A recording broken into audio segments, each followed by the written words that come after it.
The subject line of the email that I received a few days ago from my next guest was "Your New Year's resolution will fail." And with that, Laura Gassner Otting, good morning and welcome back to Jersey Magazine. I am the bearer of bad news, I fear. It's great to be back. That is a heck of a way to start an email. I know what you were trying to get at, but wow. Look, here's the thing. We all set these New Year's resolutions, but resolutions come from the word resolute. Resolute means forever, 100%, no breaks, no chinks in the armor, nothing. Like it is going to be perfect always, forevermore. And that is never possible, especially when you're like, I'm never drinking again. I will lose all of this weight. I'm going to go for a walk every day. Like it doesn't happen. Life gets in the way. And so I guess I just got sick of failing on my own New Year's resolutions. And I needed to figure out a way not to, because nothing feels worse than deciding you want to be better and then realizing that you're actually not good enough to be better. And you would think after all these years of making these resolutions that we'd know better than to say, well, yeah, this is the year I'm going to X, Y, or Z, because we know it's not going to happen, or at Yeah, least not the way we want it to. absolutely not. I mean, I don't know about you, but like, or any of your listeners, but have you gotten less busy in the last couple of years? Has life gotten calmer in the last 5 years, the last 10 years? Like, we're just getting busier. It's just getting harder to get the stuff we want to get done. And so one day I woke up and I realized it's not that I'm not good enough to do these decisions, to make these new habits, to become a better version of me. It's just that I set these goals as if they're all or none. And I set these big, huge goals like I'm going to run a marathon, I'm going to lose 50 pounds, I'm going to whatever the thing is. And then we kind of forget to make a plan for the actual steps involved in getting to that big goal. And so we fail because we launch into this big thing and we think the only way to get from here to there is perfection, when in fact, any journey is made up of ups and downs and lessons and learnings along the way. And in fact, you did run a marathon, though. I did. In fact, the story of me running a marathon is sort of funny because I woke up one day and I was 39 years old and I had never run a mile in my life before. Like I was that kid in PE class who had every single excuse not to sweat. I mean, I kept a journal about like, what days I had cramps and what days my ankle was sore and what days whatever the thing, any possible excuse. And then I woke up one day and I wasn't heavy, I wasn't thin, I wasn't out of shape. I wasn't in shape. I was kind of like, I birthed a couple babies, I birthed a couple businesses, and everything just kind of hurt. And I walked into my kid's school that day and I saw the principal, and she was a 65-year-old woman, and she looked amazing. And I was like, wow, Ellen, I haven't seen you all. You look amazing. What's going on? You look great. And I'm like, is there a new man in your life? And she's like, well, there is. His name is Mike. Coach Mike. And then she proceeds to drag me to this boot camp. And into the boot camp, it takes me 6 weeks to run my first mile. And then I'm all hopped up on endorphins. So I'm like, oh, if I string three of those together, maybe I could do a 5K. So I sign up for a 5K, and 6 weeks later, I do the 5K. And now I say do not ran because there were like people with double joggers and fashion glasses passing me on the uphills. But I did it. And after that, I was like, oh, if I string two of those together, maybe I could do a 10K and on and on. And the next thing you know, I'm signing up to run the Boston Marathon.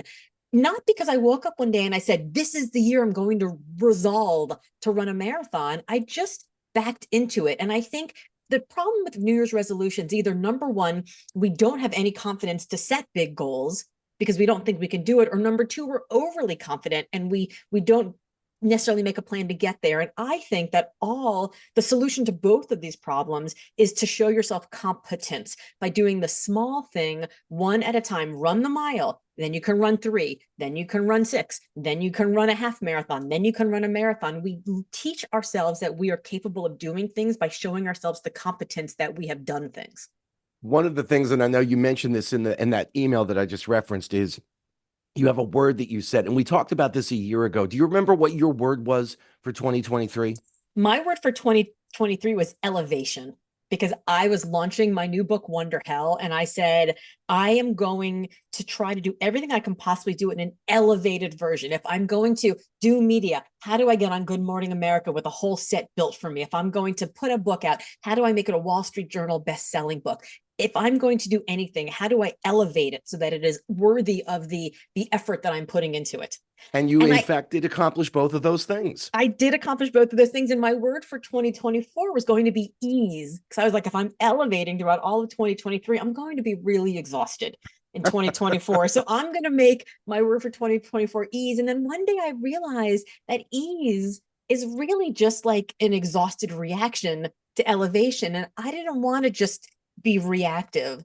And I was sitting at a friend's house and we're eating this beautiful lunch in her gorgeous backyard. And I realized in that moment that I was just simply delighted. It was so delightful to spend time with a friend, present in the moment, eating this delicious food that she had, grown in her garden. And I realized that my word for 2024 shouldn't be ease. It should be delight. Because, Jim, we can't not be present when we're delighted. We can't not enjoy the moment when we're delighted. We can't, like, delight has to have whimsy and fun and energy, and it kind of catches you by surprise sometimes. And I have come to believe that the quality of our life is 100% based on the things that we decide to notice. So this is not toxic positivity. I'm not saying like it's only good, but there is lots of negative, but we can also notice that there's also lots of positive. And my word for 2024 being delight is to remind myself to look at the good in equal parts as I look at the bad. I got into the one word challenge back in 2022. I have a terrible time finishing things and or focusing, as well. So that was the word I used, was focus. And it was semi-successful. Because I do, go from project A to B to C to D, end up not really getting things done. So focus didn't really help that much. Last year, I did use the word finish, and I kind of had a co-conspirator with me in my wife who would, as I was getting into something, she would just say, "You know what your word is, don't you?" Yes. And what does it which look to helped. finish? What does it look like to finish? Because sometimes like finishing could be that, you make the grocery list. Is finishing making the grocery list, or is it going grocery shopping? And then is it making the food, or is it food prepping for the whole week? Right. So like finish can look really different for lots of different moments and lots of different people's lives. And I think sort of defining what it means for you in each project. And so as I think about the word for the year, I often will have to remind myself, what does delight look like in this work project? What does delight look like on this, date night? What does delight look like when I'm on vacation with my kids? And I think, those answers can be different, but I think taking that lens, that I think that helps. So what's your word now for 2024? Commit. Because Commit. That's I right. I like the way the word finish helped me, and so I looked for synonyms. And one of the Mm. first synonyms I found was annihilate. And I'm like, I don't want to kill anything. I don't want to destroy anything. I want Little, to finish yeah, things. annihilate's a little too like bro energy. Yeah. Yeah. So commit, and then you take that in different elements of your life. Commit to this interview, in prepping for it. Commit to my job. Commit to my wife. Commit to my family. Commit to the band I was telling you about before we came Yes. on the air this morning. So that when we're in rehearsal, that's the only thing that we're doing, even though the latest rehearsal ran a little longer than we wanted.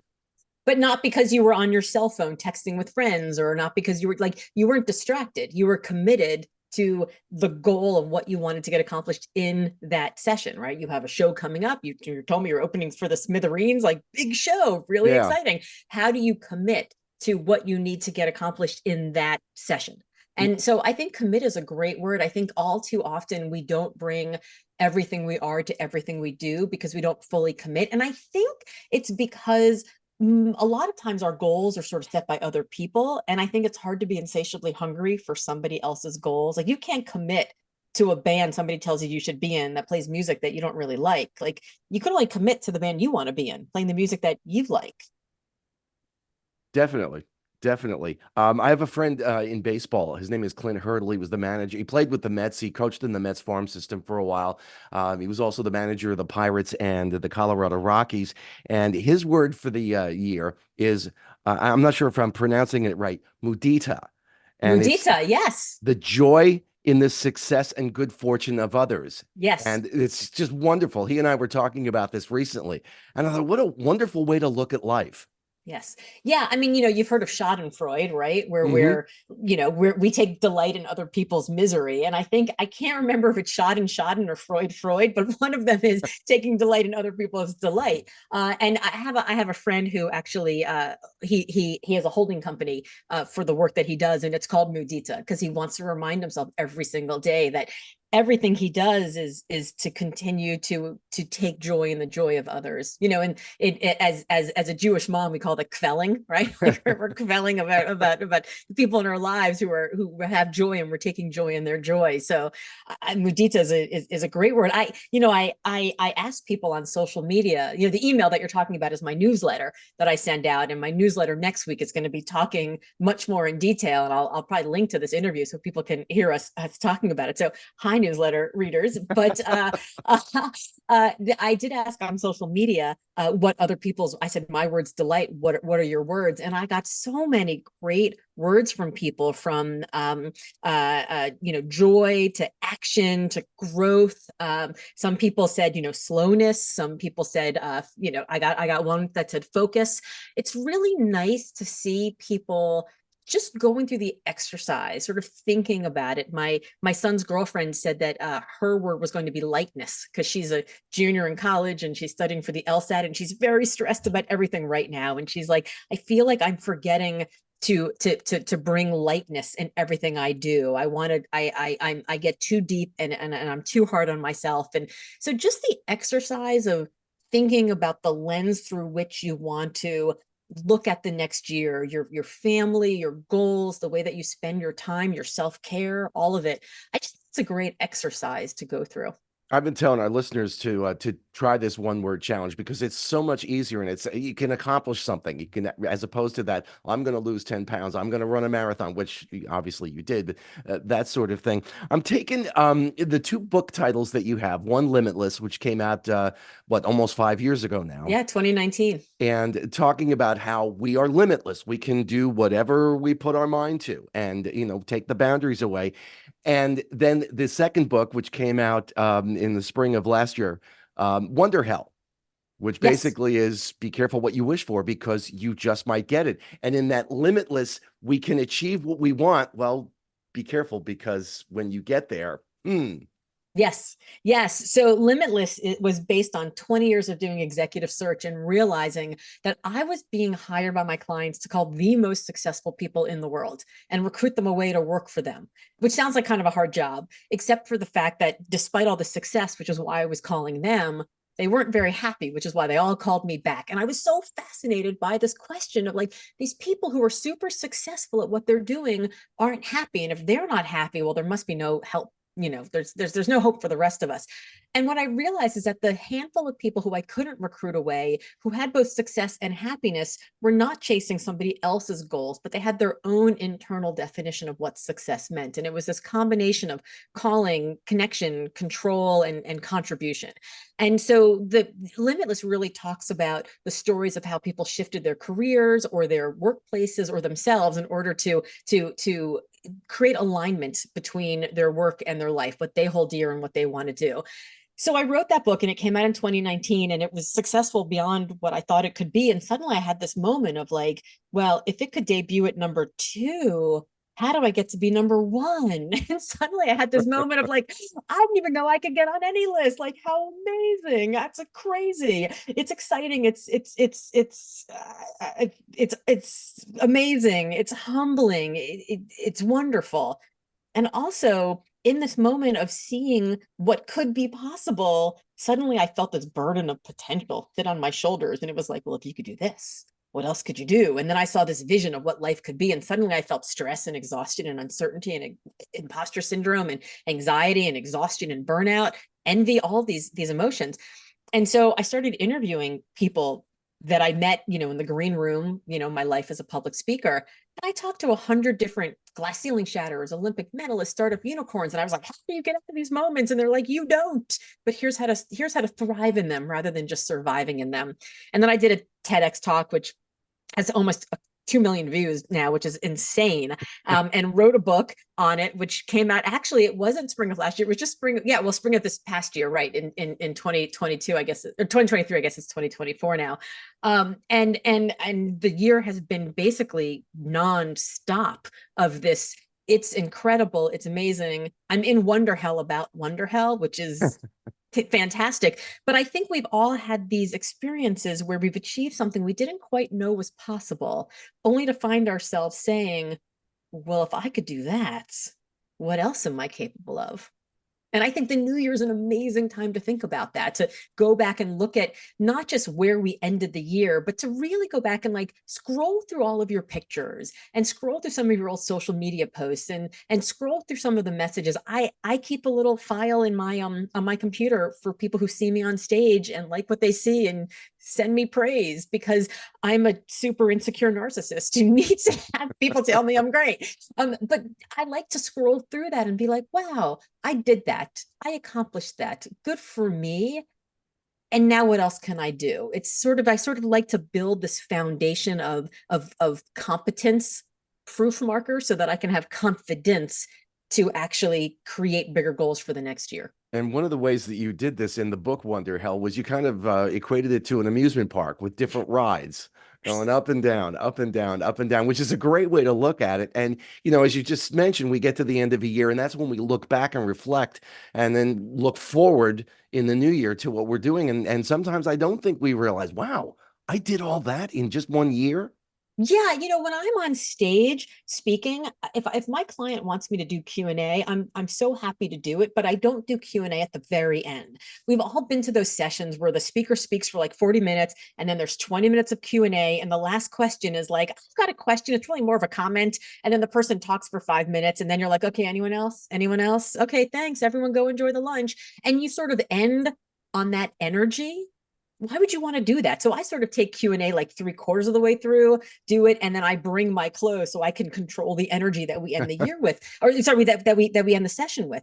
But I think a lot of times we don't control the energy that we end the year with. And so just like my word for 2024 was going to be ease, as a reaction to elevation, I think a lot of times if you're exhausted from the holidays and suddenly, Jim Monaghan's like, hey, you should try this, word of the year thing. You're like, oh, I'm so tired. My world's going to be rest, healing, slowness, right? Maybe, and that's my husband's word is healing. Like he had a really busy year last year. Maybe that's the right word for you. But I would encourage people to also think about the whole year so that you don't let somebody else and somebody else's busyness and that crappy email you got from your boss on December 30th or whatever, end your year on somebody else's feeling, somebody else's emotion, because it is just like that amusement park where you can decide how you want to craft your day and what rides do you want to go on and what kind of feelings do you want. And maybe you want to end on the roller coaster. Maybe you want to end on the merry-go-round. Maybe you want to end at the haunted house. Like everybody, you get to choose your own adventure. But the most important thing is that you determine your own vibe. You determine your own energy. And if I had a year where I had the norovirus on my birthday. I like my birthday. I spent my birthday hugging the toilet. So rather than just not getting a birthday, I just rescheduled my birthday for the next week because who cares, right? I just made up another date. Fine. My birthday will now be a week later and we can all celebrate. Great. I think that we have a lot more control than we think we do. And I think this setting your word for the year is a really good start to say, like, I actually do have some agency about how I want to look at every experience that I have. And I do have some control and I can elevate and I can have delight. I can commit, right? I can do these things in a way that is just a little more reflective of who I am and who I want to show up as.